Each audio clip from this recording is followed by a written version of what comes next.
السلام علیکم ورحمۃ اللہ وبرکاتہ۔ نحمده ونصلی علی رسولہ الکریم، اما بعد فاعوذ باللہ من الشیطان الرجیم، بسم اللہ الرحمن الرحیم، وَأَن تَصُومُوا خَيْرٌ لَكُمْ۔ صدق اللہ مولانا العظیم۔ اللہم محمد صلی اللہ علیہ وسلم، نحن عباد محمد صلی اللہ علیہ وسلم۔ ناظرین کرام، آج شعبان المعظم ہے، کل انشاءاللہ تعالی رمضان المبارک کا بابرکت، رحمت والا، عظمت والا مہینہ ہم اور آپ کے درمیان جلوہ گر ہونے والا ہے۔ تو رمضان المبارک کی بڑی فضیلتیں ہیں مسلمانوں۔ اللہ تبارک و تعالی نے رمضان المبارک کے روزے کی فرضیت بیان کرتے ہوئے ارشاد فرمایا، یا ایھا الذین آمنوا کتب علیکم الصیام کما کتب علی الذین من قبلکم لعلکم تتقون۔ اے ایمان والو، تم پر روزے فرض کیے گئے جیسا کہ تم سے پہلے والوں پر فرض کیے گئے۔ تو یہ روزہ ہماری قدیم عبادت ہے۔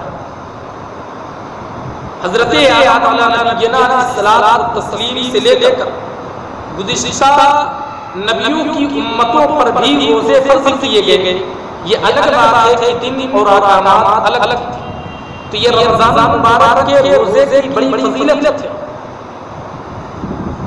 اسی فضیلت کو بیان کرتے ہوئے رب کائنات دوسری جگہ ارشاد فرماتا ہے، جس کو میں نے پہلے جس آیت کریمہ کی تلاوت میں نے پہلے کی، رب فرماتا ہے وَأَن تَصُومُوا خَيْرٌ لَكُمْ، تمہارا روزہ رکھنا تمہارے لیے بہتر ہے۔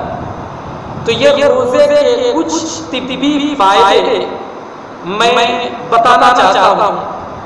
اس اللہ تبارک و تعالیٰ فرماتا ہے کہ تمہارا روزہ رکھنا تمہارے لیے بہتر ہے۔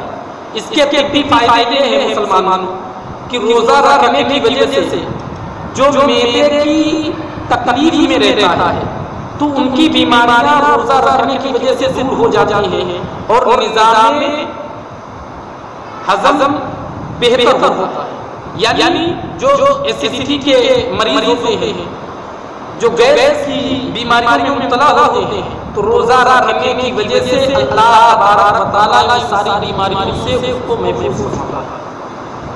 روزے کے طبی فائدے ایک یہ بھی ہے کہ روزہ sugar level, cholesterol, blood pressure میں اعتدال لاتا ہے اور اس کی وجہ سے دل کا دورہ پڑنا، دل کے دورے کا بھی جو ہے کوئی خطرہ نہیں ہوتا۔ اس کی وجہ سے دل کے دورے کا کوئی خطرہ نہیں ہوتا۔ اور روزے کے ایک طبی فائدے یہ بھی ہے کہ روزہ رکھنے کی وجہ سے خون کی مقدار میں کمی ہوتی ہے، جس کی وجہ سے دل کو بہت سکون ملتا ہے۔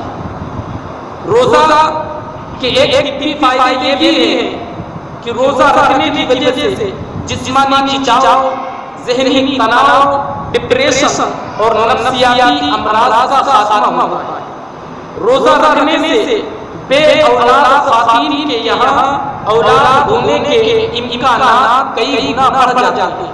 یہ سارے فائدے ہیں، طبی فائدے روزہ رکھنے کے۔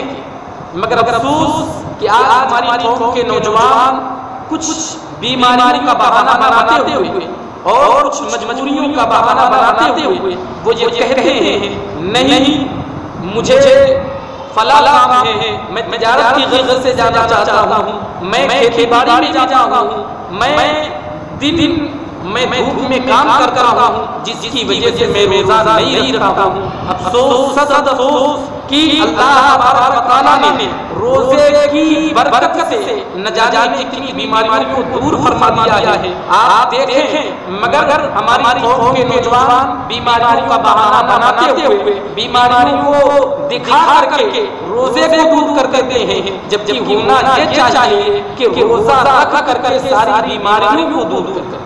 آپ دیکھیں مجدد دین و ملت سرکار اعلیٰ حضرت سیدنا امام احمد رضا خان علیہ رحمت و رضوان فرماتے ہیں کہ ابھی کچھ سال پہلے ماہ رجب میں وادی گرامی خاص میں تشریف لائے تشریف لانے کے بعد کہا امسال رمضان میں مرض شدید ہو جائے گا، مرض بڑھ جائے گا، مگر روزہ نہیں چھوڑنا۔ اور ہوا بھی یہی، سیدی سرکار اعلیٰ حضرت فرماتے ہیں کہ مرض بڑھ گیا، مگر اور کچھ ڈاکٹروں نے طبیبوں نے مشورہ دیا، یہ کہا کہ آپ روزہ نہ رکھیں، مگر سیدی سرکار اعلیٰ حضرت امام احمد رضا خان علیہ رحمۃ و رضوان نے اللہ کی ذات پر بھروسہ کرتے ہوئے روزہ رکھا۔ اللہ تبارک و تعالیٰ نے روزے کی برکت سے آپ کو شفا یابی عطا فرمائی۔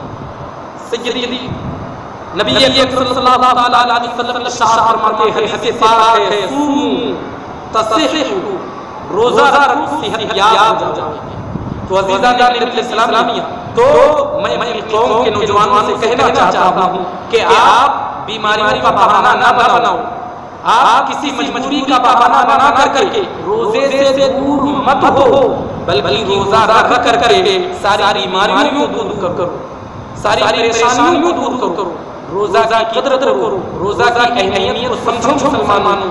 آج لاک ڈاؤن 2 پرگتی پر ہے، لاک ڈاؤن یہ چل رہا ہے، جیسا کہ ہمارے ملک ہندوستان اور غالباً پوری دنیا میں اس وقت کورونا وائرس اس مہاماری سے پوری دنیا پریشان ہے، جس کی وجہ سے ہر جگہ اکثر جگہوں پر لاک ڈاؤن کا اہتمام کیا گیا ہے اور سختی سے اس کا پالن کرایا جا رہا ہے۔ اس وجہ سے میں گزارش کرتا ہوں اپنی قوم کے نوجوانوں سے، اپنے دوست احباب متعلقین عزیز و اقربا سے کہ لاک ڈاؤن کا سختی سے پالن کرتے ہوئے گھروں میں رہیں اور رمضان المبارک کے روزے کی اہمیت کو سمجھتے ہوئے، اس کی افادیت کو سمجھتے ہوئے مکمل طور پر پابندی کے ساتھ آپ گھروں میں روزے کا اہتمام کریں، روزہ رکھیں، رب کی بارگاہ میں گزاری کریں، توبہ استغفار کریں، تلاوت قرآن کریں، زیادہ سے زیادہ عبادت کریں، تاکہ اللہ تبارک و تعالیٰ اس بابرکت مہینے کے صدقے میں اس مہاماری سے عالم اسلام کی حفاظت فرمائے۔